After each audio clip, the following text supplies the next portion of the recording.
CBN, Vida e Aposentadoria. Toda segunda-feira é dia do quadro Vida e Aposentadoria aqui no estúdio CBN. E o Supremo Tribunal Federal voltou a julgar se deve ocorrer a cobrança do imposto sobre transmissão de causa-mortes e doação, sobre dois tipos de planos de previdência privada: o plano gerador de benefício livre e o vida gerador de benefício livre, caso o titular venha a falecer. Esse é o assunto que nós vamos conversar aqui ao vivo com Christopher Anderson Almeida Vieira, que é advogado, especialista em direito previdenciário. Dr. Christopher, muito boa tarde, obrigado por nos atender aqui no estúdio CBN. Muito boa tarde, Garizo, boa tarde aí aos ouvintes da rede CBN, é um prazer estar aqui contigo. Doutor, a gente começa a estranhar um pouquinho, porque quando fala previdência privada, não está pagando ao INSS. Mas a base de cálculo seria a mesma também, porque isso que está em discussão até agora, né? Por enquanto, as pessoas que pagam a previdência privada ainda não são obrigadas a pagar esse tributo. Pois bem, Guarizo, na verdade, a previdência privada são mecanismos e formas aí de você poupar e investir também ali junto a instituições financeiras. Então, é uma forma de complementar eventualmente a renda da rede, do nosso que a gente temos ali do regime geral de previdência. Muitas vezes aquela renda que está projetada pelo INSS não é suficiente para o mês, para o mensal. Então, a gente faz todo um planejamento previdenciário e a previdência complementar é mais do que uma forma de ajudar a somar renda mensalmente para aquele segurado, eventualmente, tá? O imposto que nós estamos falando aqui, na verdade, ele acontece de uma forma, num momento diferente. A alíquota de recolhimentos, ela pode variar, tá? O plano ali, ele tem diferentes formas de você contribuir para a previdência complementar, tá? Então, na situação da previdência complementar, nós temos diferentes tipos de recolhimentos para quem declara imposto de renda e para quem não declara, tá? Então, nesse primeiro momento, não existe essa incidência do ITCMD. O ITCMD, na verdade, ele é um imposto, né, que ele é incidido sobre a transmissão de bens e de heranças que acontece naquele momento em que a pessoa eventualmente falece e tem bens para transmitir ali para os herdeiros, certo?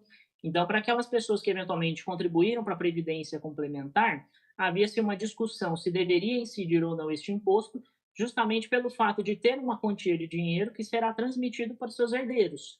E esse imposto, ele tem competência estadual. Então, cada estado tem ali autonomia para legislar a respeito desse imposto, tá? Aqui em São Paulo, por exemplo, a gente tem uma alíquota específica e cada estado tem ali a sua alíquota sobre esse tipo de imposto. E eles que determinam sobre quais bens e quais heranças que vão ser ali tributados. Aqui em São Paulo não existia a incidência desse imposto sobre a previdência complementar. Mas essa discussão surgiu principalmente pelo estado do Rio de Janeiro e pelo Rio Grande do Sul, que eles haviam sim, ali eles entendiam que essa previdência complementar era nada mais, nada menos que um fundo de investimento. E aí, por ser um investimento, um fundo específico, geraria então ali a incidência desse tributo, porque o valor estaria passando para os herdeiros. E o que se discutiu então foi justamente isso no STF, se deveria ou não ter incidência desse tributo no momento do falecimento da pessoa, quando vai transmitir esses valores que foram ali poupados durante a vida toda da pessoa. E aí o STF, por maioria, de forma unânime, decidiu agora, nessa semana passada, finalizou o julgamento sexta-feira, eles decidiram de forma unânime que o tributo ele é inconstitucional, ou seja, não deve ser aplicado, tá ok? O impacto principal disso é que vai ter maior renda para a pessoa na hora que ela recebe.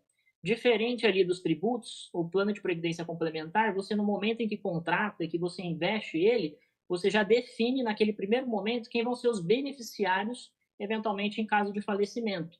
E aí é nessa situação que já tem ali eventualmente a esposa, os filhos, a pessoa já indica naquele momento quem vai ser o beneficiário caso ele faleça.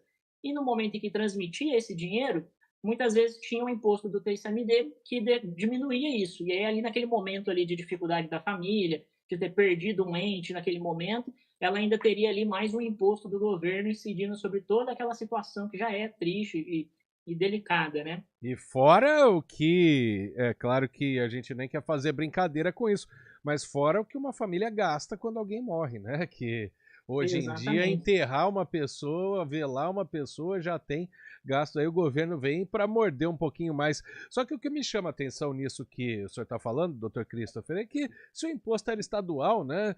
Foram fazer pressão lá no federal, né? Aí ainda bem que para as famílias, para quem tem o dinheiro, que foi considerado inconstitucional, porque não fazia sentido, né? Buscar dinheiro de um executivo em outro lugar, né? Exatamente. É que como existia essa diferença, né, como ele é de competência estadual, cada estado acaba legislando de uma forma diferente. E aí essa controvérsia gera uma insegurança jurídica para todo cidadão brasileiro. Porque um estado tem uma forma, outro estado tem outra, então fica um pouco confuso para o brasileiro entender aonde incide, onde não incide. Então eles foram levar essa discussão até o federal, inclusive foi matéria de debate na reforma tributária, que está em discussão ainda, mas já foi tirado de pauta essa matéria da Previdência Complementar. Mas isso é um intuito, na verdade, e agora com essa decisão do STF, ela traz uma segurança jurídica porque ela deixa pacificado e de forma uniforme todos os tributos relacionados a essa matéria. Então você não vai ter mais aquela insegurança de num estado vai tributar de uma forma e no outro tributar de maneira diferente. Agora fica uniforme as tributações com relação a essa matéria e aí não tem mais essa insegurança jurídica que é o que estava existindo até então. Bom, eu vou aproveitar o assunto, doutor Christopher, porque sempre que se fala de herança, né, quanta família a gente já viu brigar, né, por causa de herança, né? Então, nessa questão previdenciária, para quem está no INSS, tem que lembrar, a pessoa que é aposentada do INSS, aí ela não deixa herança pelo INSS, né? Queria que o senhor explicasse isso para as pessoas que têm dúvida. Exatamente. No INSS não gera uma herança. O que pode eventualmente gerar ali é o direito a uma pensão por morte.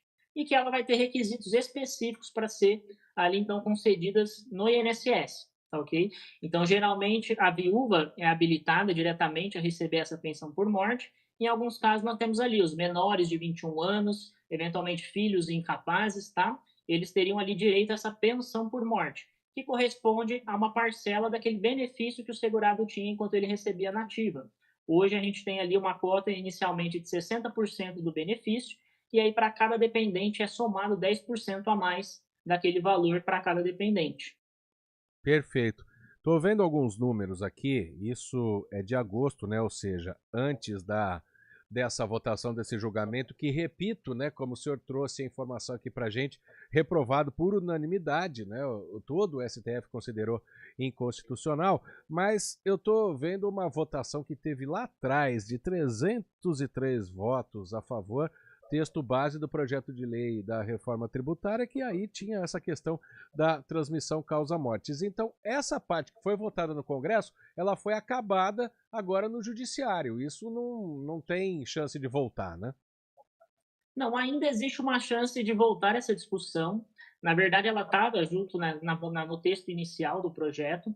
Salvo engano, o presidente Lula havia retirado esse trecho, tá? Ele havia tirado isso, e aí voltou essa discussão, justamente agora com o STF, porque o ministro Gilmar havia pedido vistas em agosto, né, quando essa discussão estava em alta. Ele pediu vista para analisar melhor todo o texto, todo o recurso, e eles retomaram agora em dezembro. Mas é importante lembrar, Guarizo, que na verdade essa decisão ela não vai ser aplicada agora de forma definitiva. A gente precisa aguardar ainda o STF publicar o acórdão, eventualmente pode vir ali ter efeitos modificativos dessa decisão e modulativos, porque tem muitas coisas ainda que implicam nessa decisão. Para aqueles que recolheram esse imposto, eles vão receber de volta, não vão receber, eles vão ter esse imposto devolvido ou vai aplicar daqui para frente. Então, essa decisão ela ainda tem alguns aspectos que precisam ainda ser definidos, tá? Então, ainda não é uma decisão que vale de forma definitiva. Fora isso, essa discussão também ela pode ser regulada pelo legislativo. Essa é uma decisão judicial, tá? Que a gente chama que é uma. A gente até fala muitas vezes, é o momento em que o judicial acaba legislando na omissão, né, do legislativo, só que essa situação ainda pode ser regulamentada.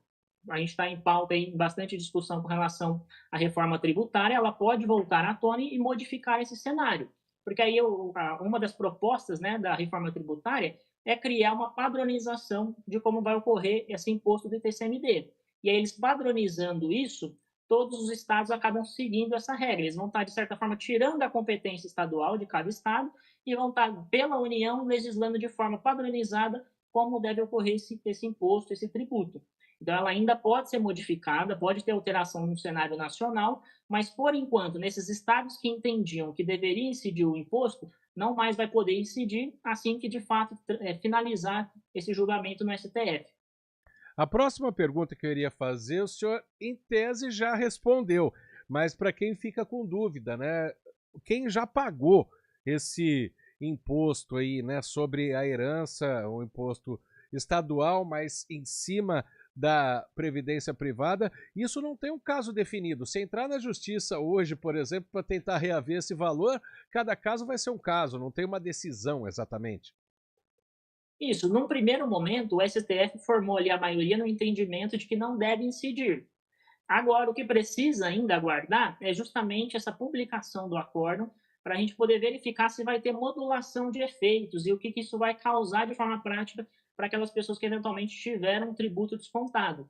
Então, eles vão definir se eventualmente essa decisão ela se aplica de forma retroativa para os últimos anos. Geralmente, a gente sempre observa ali os últimos 5 anos.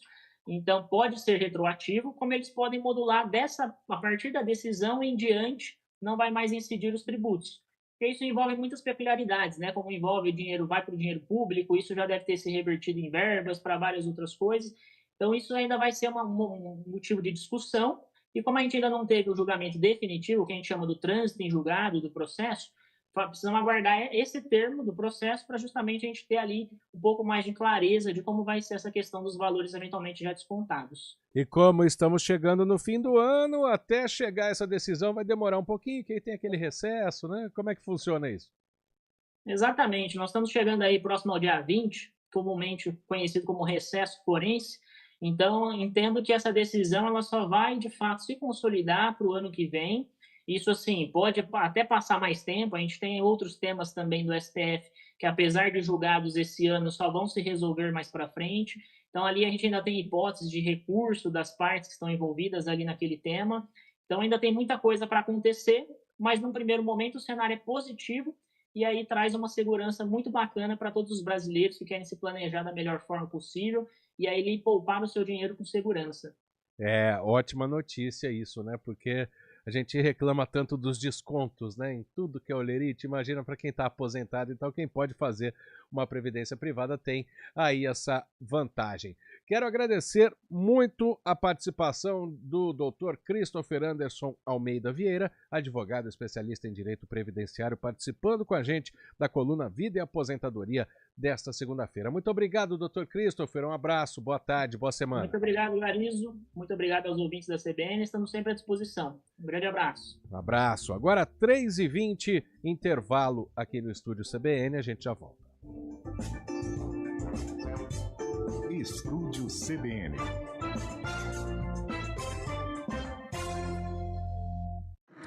Agosto é o mês mais crítico do período de